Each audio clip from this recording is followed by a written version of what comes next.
Muy buenas noches, bienvenidos a Opina Bogotá, el espacio para la opinión y el debate de Canal Capital. Un saludo a toda nuestra audiencia en Bogotá, en Cundinamarca, en el resto del país, fuera de Colombia, donde nos reportan sintonía. A todos aquellos que nos ven a través de nuestras redes sociales en este momento. Estamos en vivo y en directo desde los estudios de Canal Capital. Ha sido elegido Iván Duque como nuevo presidente de la República el día de ayer. 10.373.080 votos versus 8.034.189 votos de Gustavo Petro. ¿Cuáles son los nuevos retos del presidente electo de Colombia? ¿Qué tipo de gabinete va a conformar? ¿Qué dice de alguna manera los asesores cercanos a Duque sobre lo que va a ser su gabinete? De estos temas vamos a hablar esta noche en una mesa de opinión con la reconocida analista Salud Hernández y el senador Juan Manuel Galán. Erika Fontalvo, buenas noches. Hola Jessy, ¿qué tal? Muy buenas noches. 8 de la noche, 34 minutos y ha comenzado el empalme entre el gobierno saliente, el gobierno de Juan Manuel Santos, el gobierno entrante, el de Iván Duque, aunque para el próximo miércoles se fijó la reunión en la que se encontrarán los dos equipos de empalme, el del gobierno saliente encabezado por los ministros de Hacienda Mauricio Cárdenas y la ministra de Comercio Exterior María Lorena Gutiérrez. También el secretario Alfonso Prada estará en ese equipo, y por el lado del señor Duque, ese equipo estará liderado por el economista Alberto Carrasquilla, quien fue el director programático de su campaña a la presidencia. Este gobierno espera que el entrante ejecutivo mantenga lo que ha llamado, Jessy, sus logros en paz, en posconflicto, en equidad, en economía, y que construya sobre lo construido. Es la meta, y ha dicho que este proceso de empalme será con organización, transparencia y además objetivo. Así están las cosas cuando comienzan poco a poco a empezar a sonar los nombres de los que serían los integrantes del nuevo gabinete del señor Iván Duque. Salud Hernández, bienvenida a Canal Capital, buenas noches. Hola, buenas noches, encantada de estar con ustedes de nuevo. Senador Juan Manuel Galán, bienvenido a Canal Capital, buenas noches. Buenas noches, Erika, Buenas Yesid, noches a ambos. Salud Hernández, y a todos los televidentes, muy buenas noches. Bueno, Salud, los principales retos de Iván Duque, a su juicio, ¿cuáles son? No, es que oyendo a Erika me estaba riendo por dentro y digo, entonces también tenemos huevitos. Ahora resulta que también Juan Manuel Santos va a dejar unos huevitos aquí para que no se los pisen. Bueno, espero que le pisen casi todos los huevitos que deje, vamos, porque ha sido para mí un desastre. En muchos aspectos, sobre todo ha sido terrible, pero para mí ha habido más oscuros que claros. Pero, pues retos todos. Todos, dijo el otro día, dejo un país en obras. Pues ya lo sabemos, ¿qué se cree? Que no. Es que como él va en helicóptero no se entera de los que vamos por abajo. Sí, ya sabemos, no hace falta que lo diga. Entonces, deja un país en obras. El otro día, no, la sanidad hay que ponerla en la reforma tributaria hay que hacerla. No. Es decir, deja casi todo por hacer. Casi todo por hacer. Obviamente hay cosas hechas. Obviamente. Solo faltaba que después de 8 años no hubiera nada.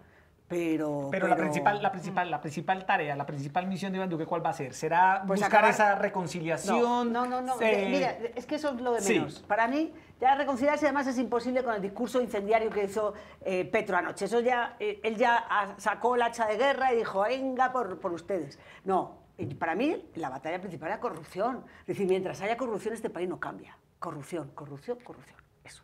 Juan Manuel Galán, que es el enemigo a batir, es la corrupción. ¿Está de acuerdo con Salud Hernández? Yo veo dos temas que son fundamentales en el acuerdo de paz, y ni siquiera pensando por cumplirle a las FARC ni nada por el estilo, sino porque son dos temas que han estado ligados íntimamente a las causas de la guerra y del conflicto en Colombia. El primero es el tema del sector rural y de la tierra en Colombia.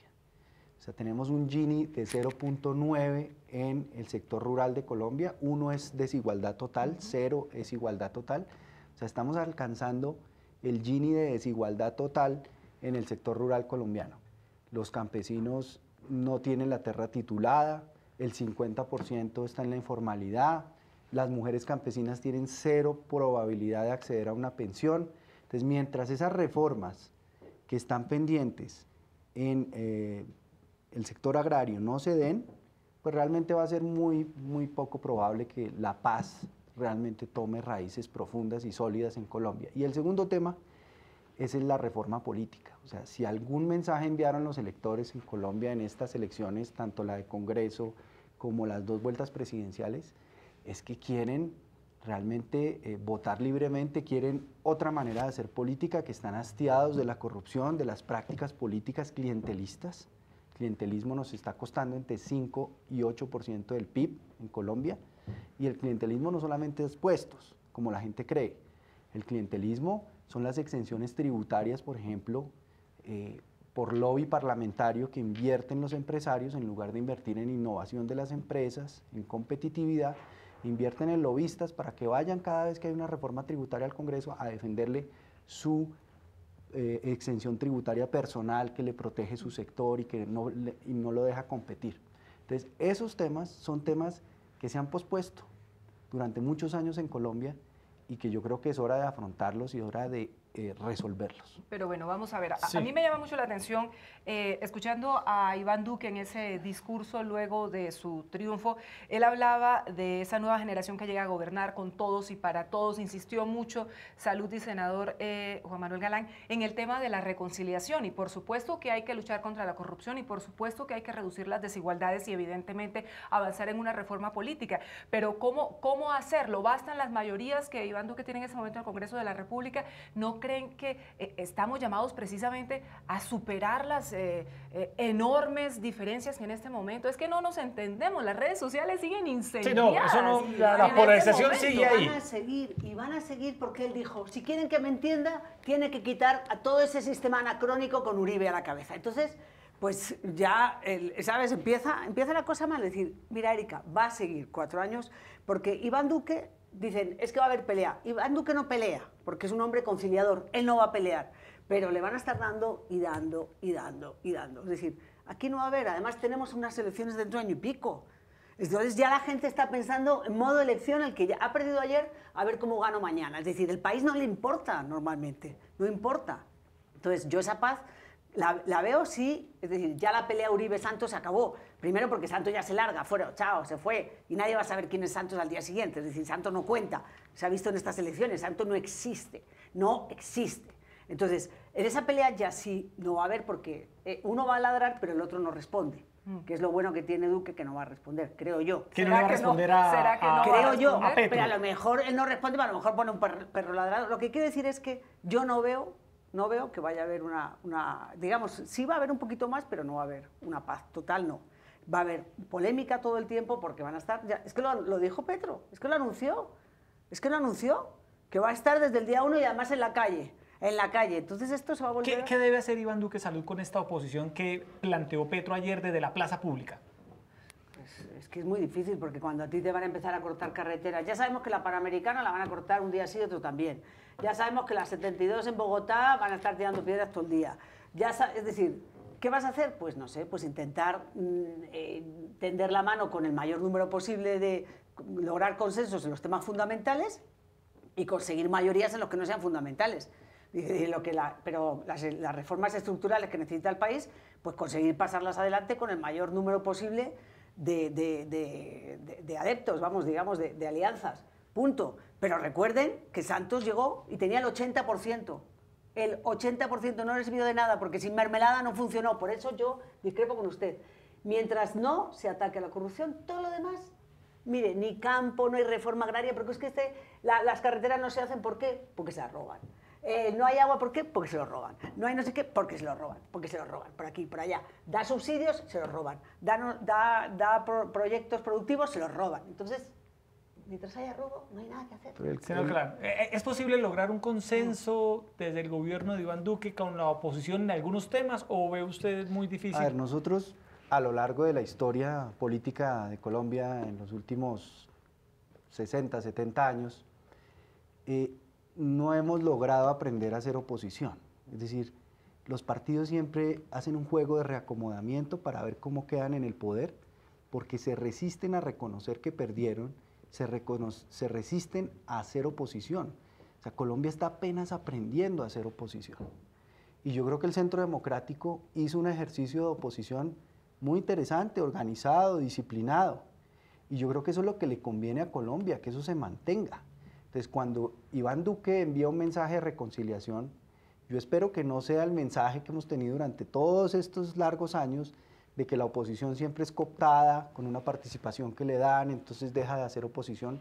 sino que la oposición sea oposición en serio, con una bancada en el Congreso disciplinada, no el señor Petro solo, como está acostumbrado a hacer él solo todo, sino que realmente entienda que puede constituir una bancada muy interesante, que haga oposición, que haga control político, pero yo he hecho llamados a que tenga la suficiente grandeza para que no sea fanática y dogmática esa oposición y destructiva, sino que sea constructiva, que haga control político, que denuncie lo que tenga que denunciar, pero que tenga el valor también de apoyar ciertas cosas y reformas estructurales que el país necesita y que es urgente que haga, como la reforma a la justicia, como la reforma a la salud, como la reforma pensional. Son temas que el país ha dejado acumular y que no puede seguir dejando, no se puede seguir posponiendo. Pero hay un tema que también quiero plantear a propósito de la oposición, que dice el senador Juan Manuel Galán, que nunca en Colombia se ha sabido hacer una verdadera oposición. El nuevo Congreso va a estrenar el estatuto de la oposición, Exacto. que fue justamente uno de los acuerdos alcanzados con las FARC. Estamos hablando de una serie de garantías que se le va a ofrecer precisamente a la oposición que ha dicho en el discurso de ayer Salud el señor Gustavo Petro que va a liderar, y él ha hecho unas cuentas con 27 escaños de oposición en el Senado, si se le adiciona a las de comunidades indígenas, pero claramente ahí podríamos decir que no hay una unidad, porque ya Jorge Robledo ha dicho, mire, nosotros seremos oposición, pero no vamos a estar directamente sometidos pues al liderazgo del señor Gustavo Petro, y ya sabemos las relaciones distantes que ellos han mantenido. También la Alianza Verde a través de Jorge Iván Ospina ha dicho no es nuestro jefe único el señor Gustavo Petro. Es decir, que ahí habría un estatuto de la oposición que sí va a garantizar ese tema por primera vez en Colombia, de acuerdo con lo que se estableció en el Congreso, pero que necesariamente no va a tener una unidad clara. Pero claro que no. Tú imagínate que en el anterior gobierno, en las anteriores elecciones, el jefe de la oposición hubiera sido Óscar Edigual Zuluaga. Entonces, ¿qué pasa? Pero él representará a los suyos. Es decir, es que Petro se va a representar a él y a sus 10 o 5, ¿cuántos tiene? ¿5 por ahí? Yo no sé cuántos tiene, pero como muy poquitos, como 5, ¿no? ¿En qué? De los congresistas. De los congresistas. La lista de la decencia. De la lista de la decencia. Que Está tiene como, Gustavo sí, Bolívar. no, digamos como 5. Pues él va a representar a eso, porque es que Robledo lleva muchos años, porque yo estoy de acuerdo, pero ha habido oposición seria. Robledo ha ejercido una oposición muy seria. El Centro Democrático ha hecho oposición.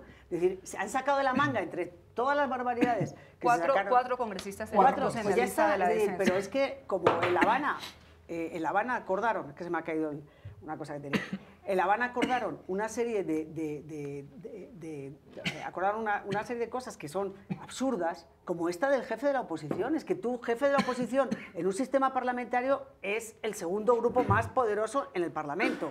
Pero es que tú no puedes ser jefe de la oposición y te representas a ti a 4 más. Es decir, es que es absurdo. Entonces él va a tener una tribuna tremenda. Además ya dijo que él no venía al Senado para discutir cosas. Él va a la oposición para preparar las elecciones locales y después la presidencia. Y a recorrer el país, pues con esa tribuna, punto.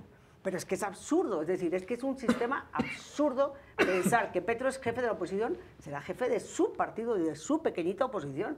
Robledo, Jorge Enrique Robledo hará otra, la gente de otros de pronto del grupo liberal que no va a estar con Duque hará otra. Además, yo estoy de acuerdo completamente con usted, Dios quiera que Duque no vaya ahora, resulta que en el gobierno va a empezar a nombrar a uno de Cambio Radical, a uno... Es decir, ese punto es importante. Sí, el gabinete, Erika. Es que esa ha sido la regla en Colombia desde hace muchos gobiernos. Pero el único que fue la excepción fue Barco, cuando planteó el esquema gobierno-oposición. Bueno, pero el resto, todos los gobiernos miran a ver cómo cooptan a la oposición y le dan una participación y la nombran y la neutralizan y no hay oposición. Pero senador Galán y Salud, ¿cómo ven o qué reto se le plantea a Iván Duque con su primer acto, que será la conformación de su gabinete? ¿Qué reto se le plantea allí al nuevo presidente de Colombia? Pues para mí el principal reto con esas señales y ese equipo que él va a formar es de que tiene criterio propio, que es independiente y que va a tomar sus propias decisiones sin que se las vete nadie,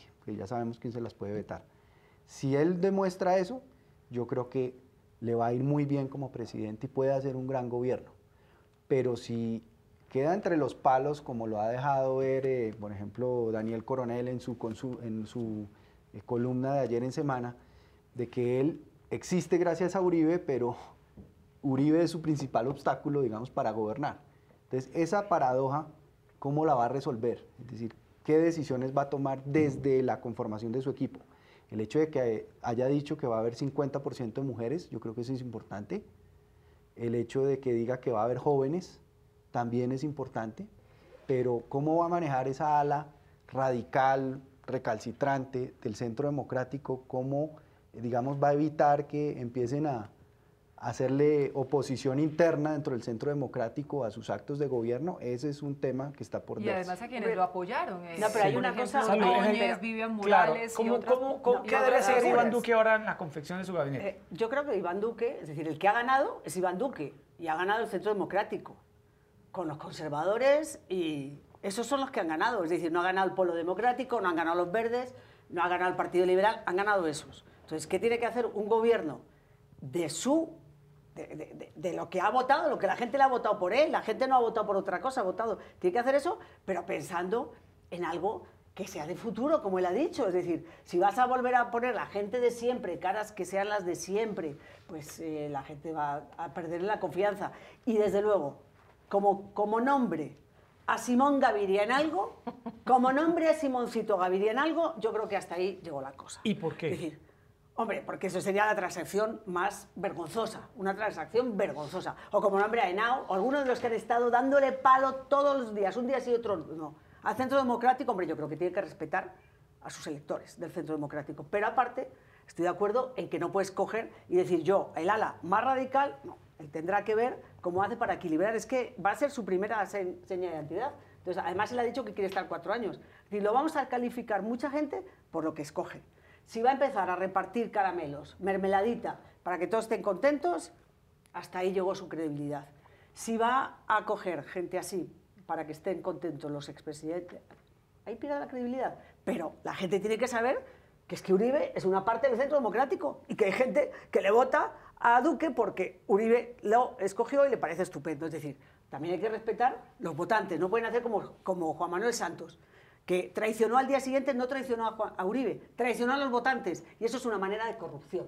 Traicionar a tus votantes es una manera de corrupción. Entonces, él tiene que hacer el equilibrio de hacer un gobierno de centro-derecha y derecha, pero al mismo tiempo dar una imagen de renovación. ¿Cómo lo va a hacer? No sé, él es el que se presentó. Pero senador Juan Manuel Galán, al fin y al cabo, él está ahí por el actual senador y expresidente Álvaro Uribe, y él mismo ha reconocido, aquí lo hizo en varias oportunidades, que va a escucharlo. Él ha dicho, no voy a ser el títere de Álvaro Uribe, pero claramente Uribe tendrá algún tipo de ascendencia en su gobierno y en sus decisiones. ¿Cómo cree que va a manejar ese ajedrez que no es fácil? Porque hay una serie de apoyos que llegaron entre la primera y la segunda vuelta que estarán esperando, aunque también Duque ha sido muy enfático en que no hay mermelada ni acuerdos por debajo de la mesa, pero algo estarán esperando.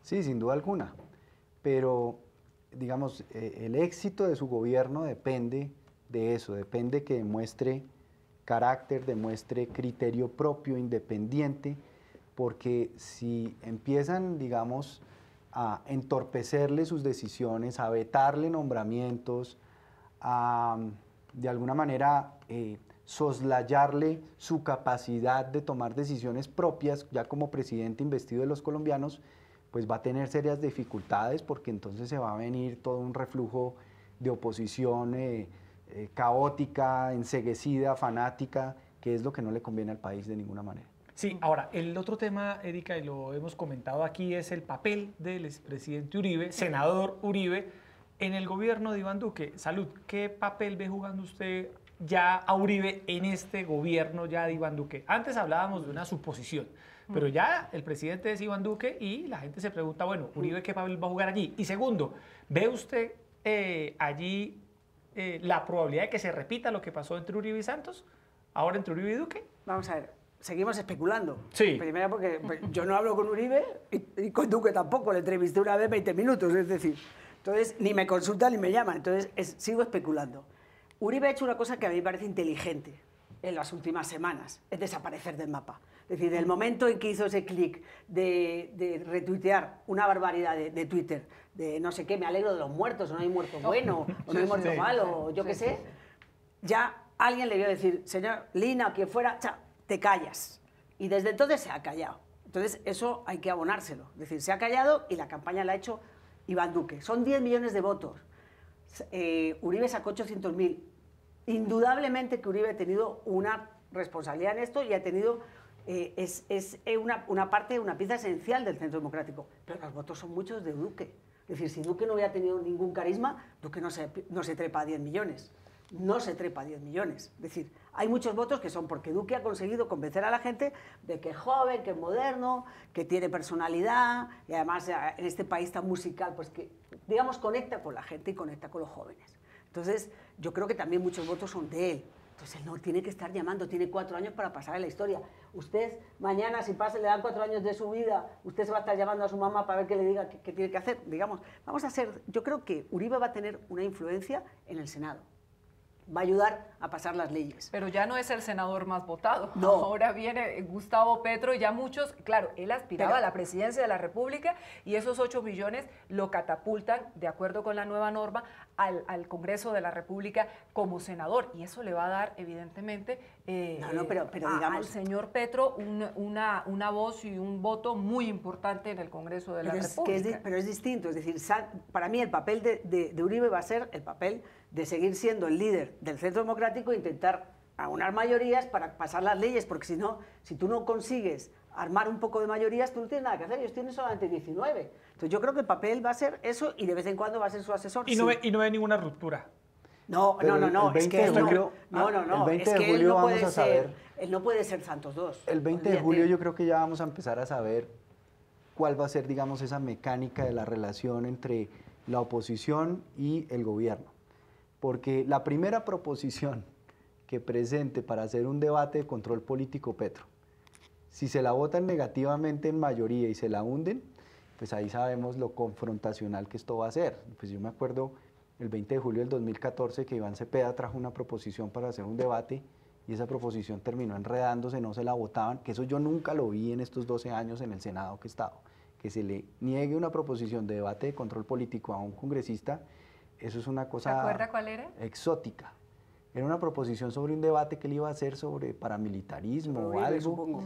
Y se la hundieron, se la votaron negativa, se la pospusieron, se la dilataron. Entonces, el 20 de julio los congresistas llegan a marcar, digamos, a medirse el aceite, a marcar su territorio, a saber cómo va a ser la dinámica de la relación. Si la mesa directiva, seguramente va a ser manejada por el Centro Democrático, empieza a buscar negarle a la oposición a hacer debates de control político, pues obviamente van a buscar otros canales, van a salir a la calle a bloquear la Panamericana, a la 72, no sé qué hagan, pero deben permitir que el escenario natural de ese debate se dé en el Congreso y se den los debates sin problema. Sí, Erika, usted hablaba ahora que este miércoles se va a dar la primera reunión entre... De empalme oficial de los equipos. El jueves se reúnen los... Y el jueves, el jueves está la reunión del presidente electo Iván Duque con el presidente saliente Juan Manuel Santos.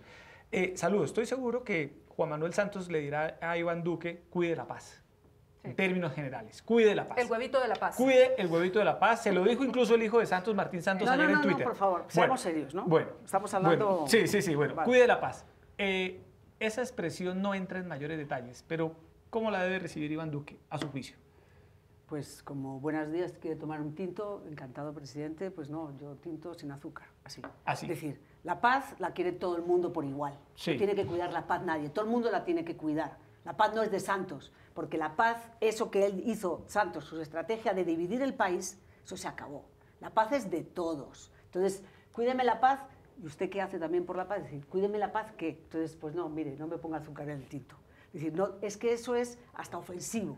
Cuídeme la paz. La paz no es de Santos, la paz es de todos los colombianos. Y todo el mundo quiere la paz por igual. Entonces, a mí me parecería ofensivo, que se lo va a decir seguramente, pero yo creo que él tendrá que poner cara como de jugador de póker y decir, bueno, pues, ¿y qué tal? Parece que va a llover en Bogotá. Bueno, pero, y hacerle los cambios que quiera al acuerdo de La Habana. Pero lo cierto que es uno de los escenarios que más incertidumbre genera salud y senador Juan Manuel Galán es precisamente el tema de la paz, porque ya lo dijo ayer Iván Duque en su discurso y lo ha dicho a lo largo de la campaña, ha sido bastante coherente en eso, que va a adelantar una serie de correctivos, entre otras cosas, al tema de la JEP. Mire, hoy me imagino que usted lo tiene claro, senador Galán. Porque yo estoy impedido para la JEP, pero... En el tema pero del sí supe Congreso. que se pospuso la... Sí, claro, Sí, se pospuso, que sí. fue un tema que el propio Duque empezó a ventilar desde la semana pasada. Y bueno, digamos que es un primer pulso que gana Duque en el Congreso, en el caso del Senado, mientras que el miércoles en la Cámara de Representantes se llevará a cabo una reunión para saber si votan o no. Ya el gobierno, a través del ministro del Interior, ha dicho, si no se vota, esta semana convocaremos a sesiones extraordinarias.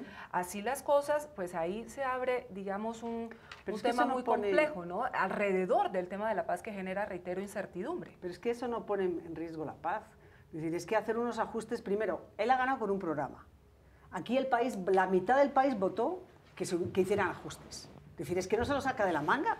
Es que tú ganas unas elecciones con un programa. Tú luego podrás moderar ese programa y podrás buscar a la oposición para buscar consensos y alguna vez dejas algunas cosas tuyas de lado, acoges otras de la oposición para encontrar consensos. Perfecto. Pero hay cosas que no puede dejar atrás. Es que él tiene un mandato de 10 millones de personas que votan, como tuvo la mitad del país que votó un no a una manera a unos pactos determinados. Entonces se pueden hacer ajustes, como han ofrecido las FARC una reunión, bueno, pues habrá a lo mejor alguien del comité de empalme, va y se reúne con la FARC. Es decir, yo creo que todo se puede hablar. Ahora, ¿qué es esto, un chantaje? Ah, no, entonces, si la JEP no es como quiero, me vuelvo al monte. Pues usted verá qué hace si se quiere volver al monte, pero entonces la guerra la hace usted porque yo no tengo armas. Si usted se vuelve al monte, que se vuelve al monte y hace la guerra, es usted, no yo. El chantaje lo hace el que tiene el arma. El chantaje no lo hace el que no la tiene. Entonces, no, es que si no me hace la JEP así, me voy al monte. Pues, ¿qué hacemos? ¿Qué hacemos? Además, esta ley pues es una ley de procedimiento. Sí. O sea, la ley de la funcionamiento JEP ya se aprobó y pues está para revisión de la Corte Constitucional por ser una ley estatutaria, tiene control previo de constitucionalidad, pero yo sí creo que es importante acabar con esa incertidumbre y esa duda de cuáles son los cambios que van a plantear al proceso de paz y cómo van a hacer esos cambios también, es importante saberlo. Y lo que no tiene que ver con las FARC, es decir, va a haber un compromiso con eso, como el tema agrario, que independientemente de las FARC, pues este país tiene décadas de rezago, de política frente al campo, frente a los campesinos, de bienes públicos, de carreteras, de acueductos que no se han hecho. ¿Cuál va a ser esa política en relación al campo, en relación a la participación política, que tampoco es para cumplirle a las FARC, es para tener una reforma de participación política que es absolutamente necesaria? Por ejemplo, tenemos un código electoral de 1986, es un código electoral que ya tiene casi 40 años, que no se ha reformado, que no se ha modernizado, que no se ha actualizado.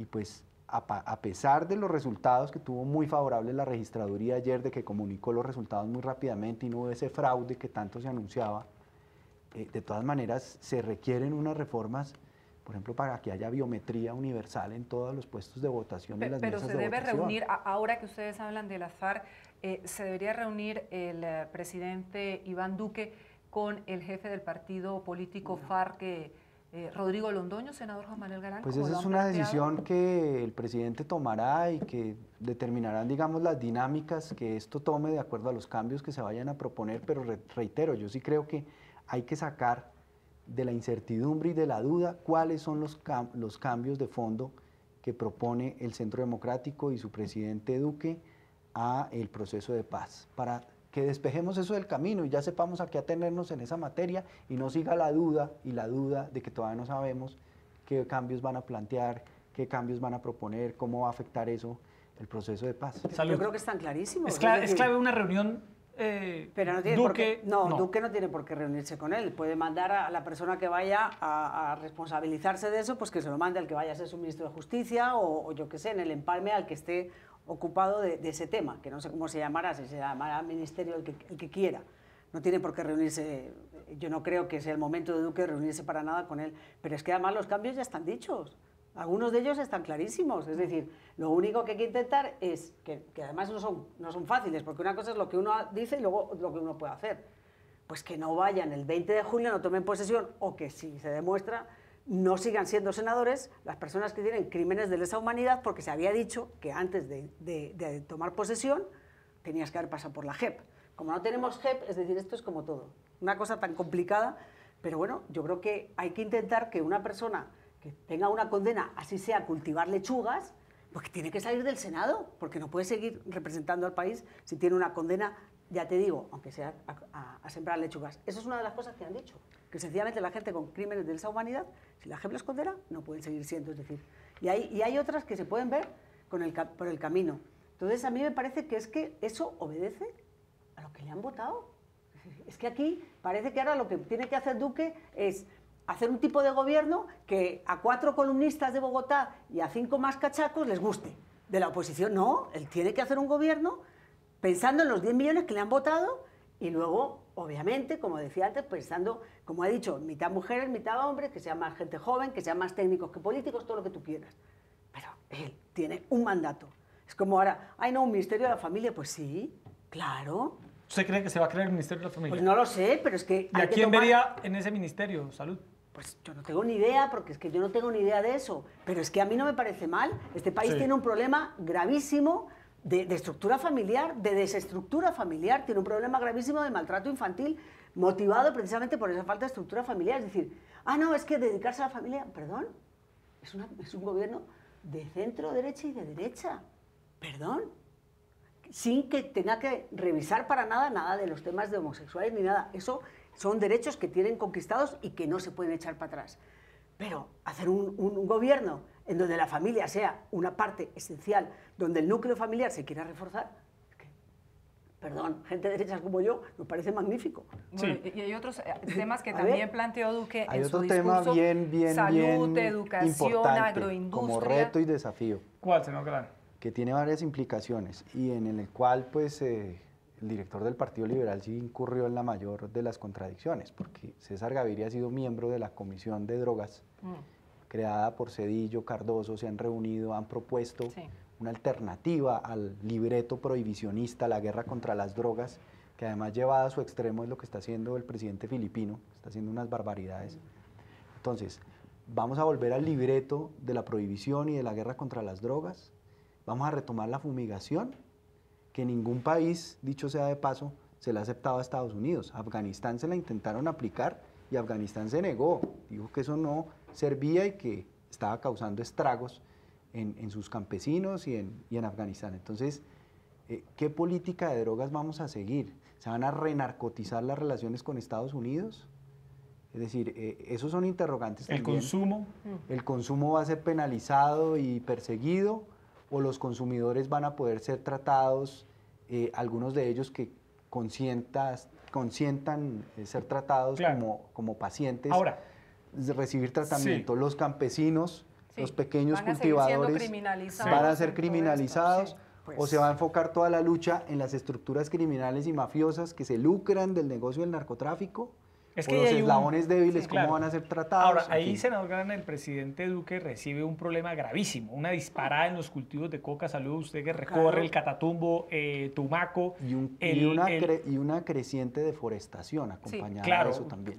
Muchos daños colaterales en torno al narcotráfico. Y no hay un plan en estos momentos eficaz del Estado para combatir esa disparada de los cultivos de coca. No está funcionando nada. ¿O no?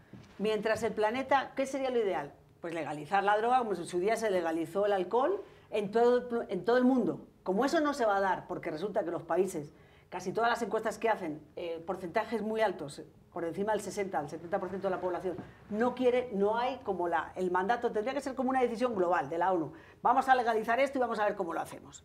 Pero mientras tú tengas lo que tienes, o fumigas, o no reduces la superficie cultivada, eso sí... O sea, hay que volver a la aspersión, el glifosato. Es que, no sé si el glifosato, de pronto otro químico. Te digo, ¿y por qué no lo hicieron en Afganistán? Porque los señores de la guerra de Afganistán no lo permitieron, no porque no fuera eficaz, porque no lo permitieron y está disparado la producción de opio, disparado allí también. Es decir, aquí es una desgracia porque además yo cuando voy allí, la gente, yo lo siento por los cocaderos porque es gente campesina, lo que sea, pero ellos... ¿Por qué se ha multiplicado al infinito? Pues porque no fumigan y porque no erradican. ¡Punto! Pero y la erradicación se bajó, pero perdona, de 40.000 a 200.000, sencillamente, lo único que le temen es las avionetas.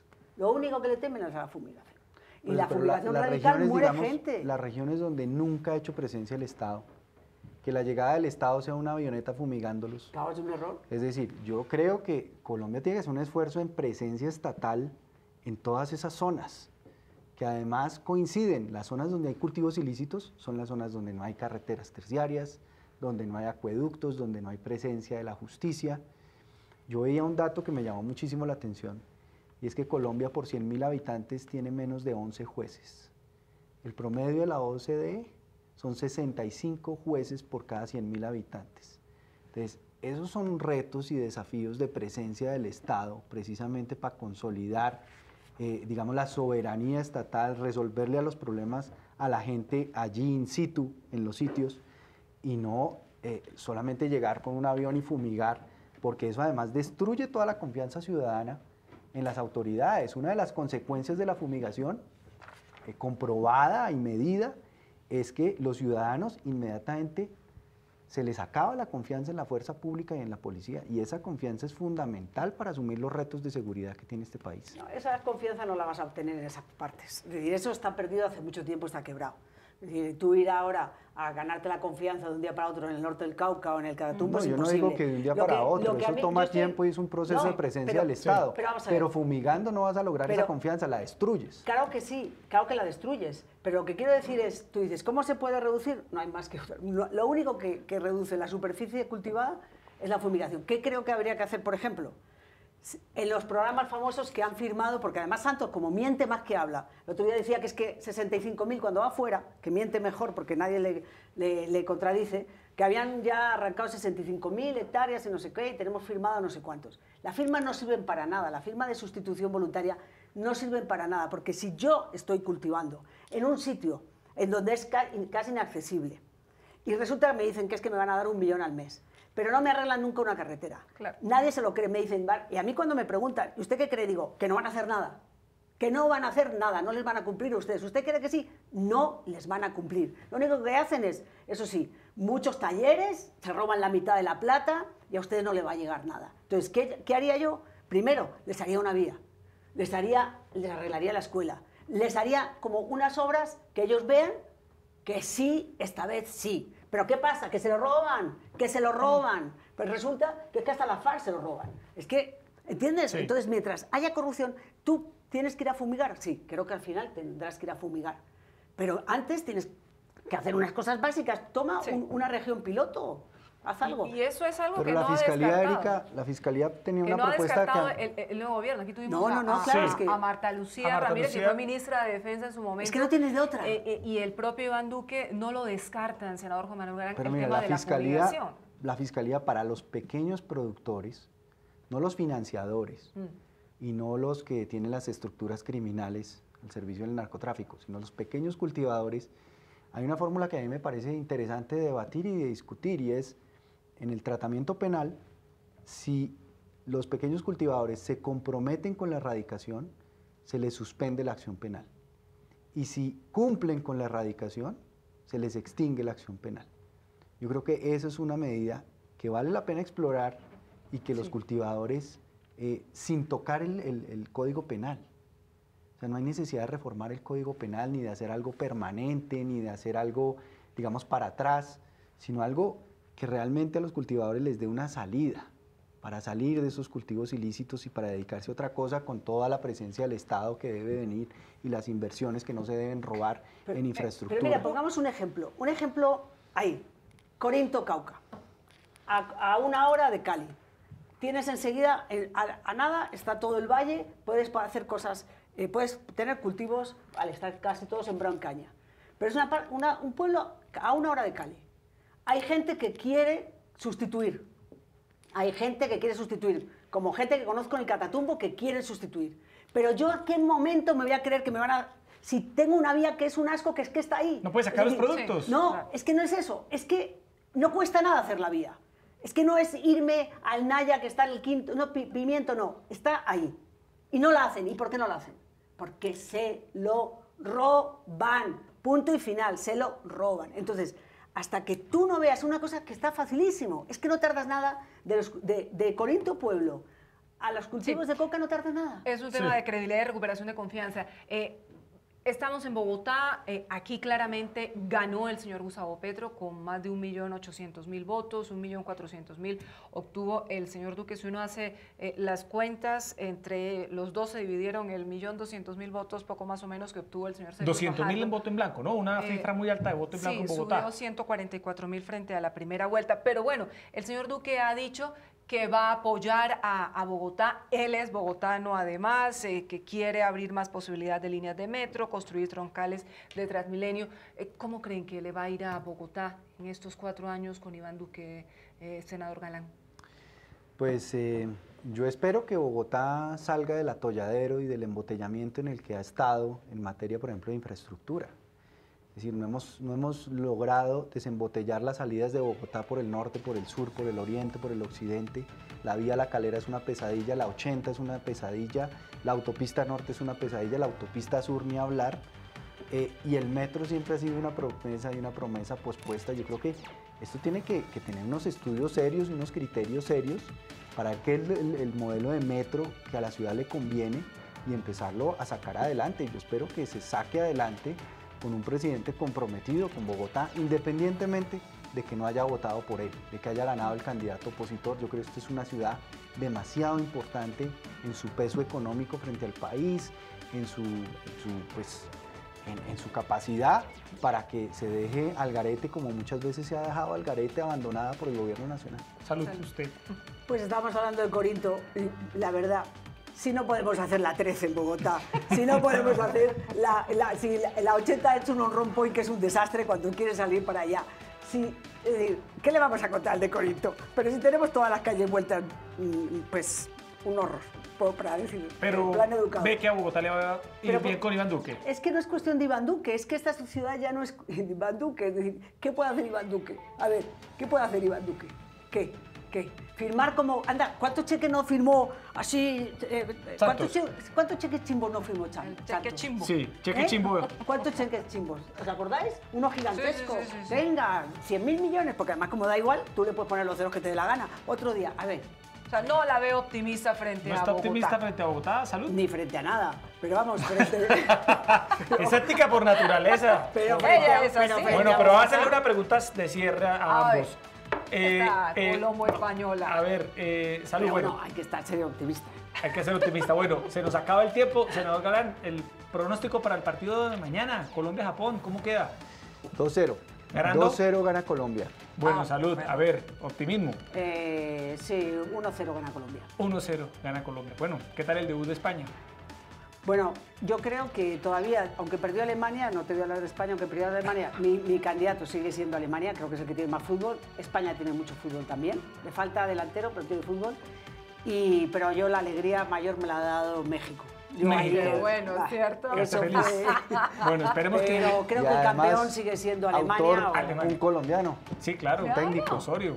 Bueno, muy bien, senador Galán, gracias por estar esta noche en Gracias, Canal Yesí, Capital. Erika. ¿Y usted cuál es su Salud, marcador? Hernández. Yo Mójese, digo que mójese. Colombia gana mañana 2-1.